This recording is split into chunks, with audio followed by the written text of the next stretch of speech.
I remember one time I was in Tulsa many years ago, before I even got married, and I'm walking, going to one shop, going to another, and there was a lady, white, and she was a witch. These people who read palms.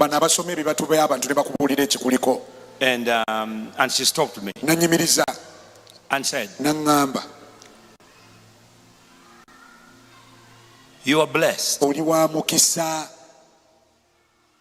There are secrets you don't even know about you. I want to tell you. Give me your hand." And me reluctantly,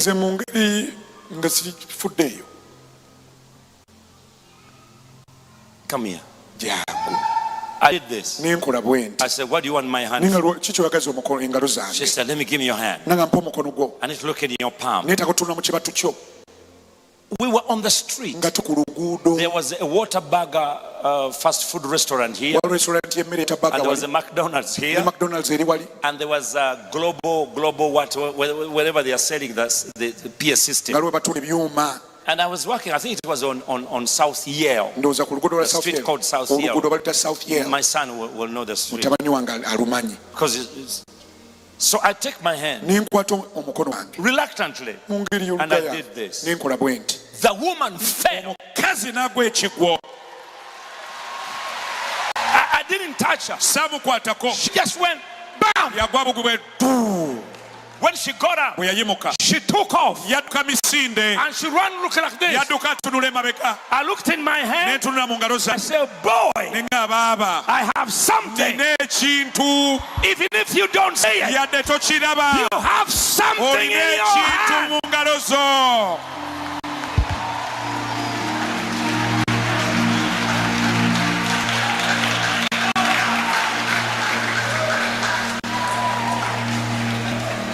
I looked at my hand, and the woman was down, and she went on screaming.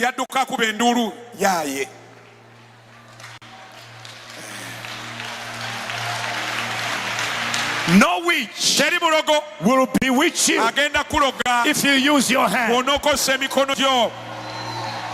Listen, this is a whole book that I've written about the power of your hand. The power of your hand. I'm soon finishing it, and it'll be a blessing to you. But talking to Moses about a major operation to deliver 2 million people out of a nation which is a superpower. Egypt had chariots. Israel were on foot. Chariots are driven by horses, so which means they had speed. These had nothing. They were just slaves. They was broke as a church mouse. They were hungry. They were confused. They didn't know.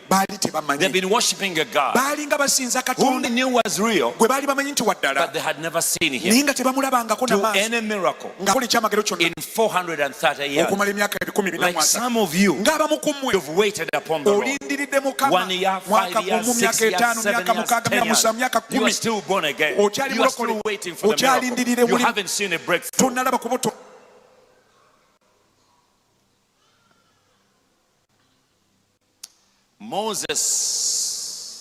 Musa goes to Mountain Sinai, and amazingly, God told him, "I'm sending you to deliver my people." And Moses thought it's going to be negotiation, mouth work. Mouth work. He said,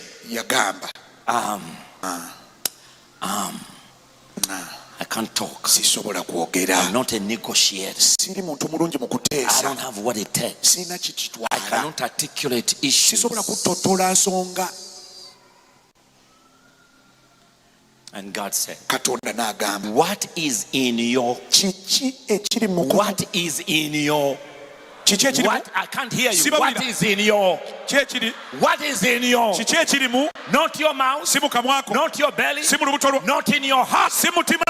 What is in your?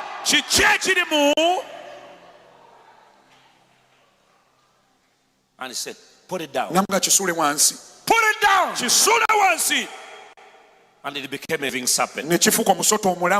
When he finished, he said, take your hand, put it in your bosom. So the whole operation of deliverance was not done by mouth, but by the hand.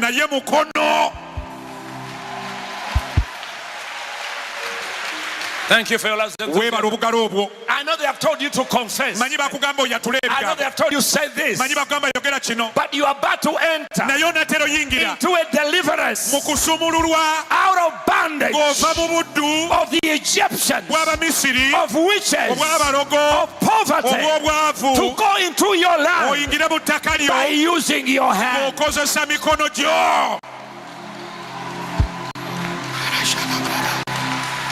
By using your hand.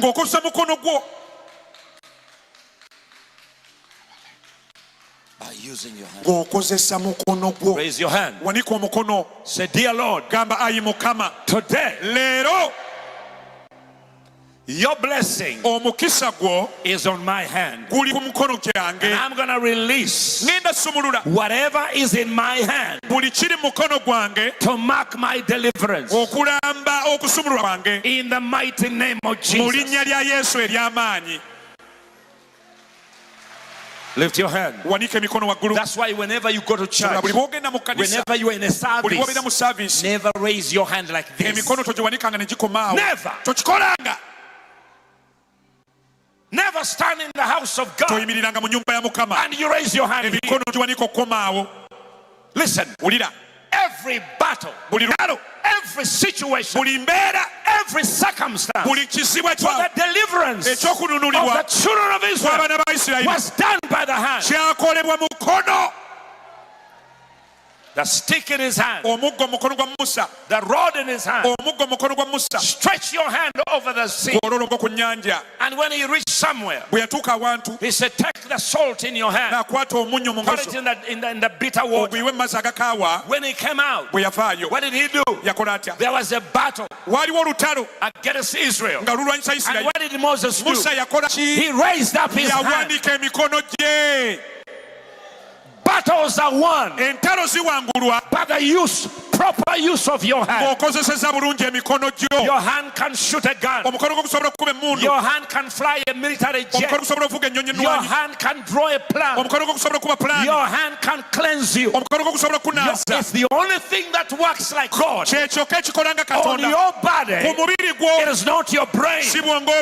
It is not your mouth. It is not your legs. It is your hand. And this afternoon, this evening, we are going to use our hand. Somebody clap your hands to the Lord. You cannot clap like that for the Lord. I say clap your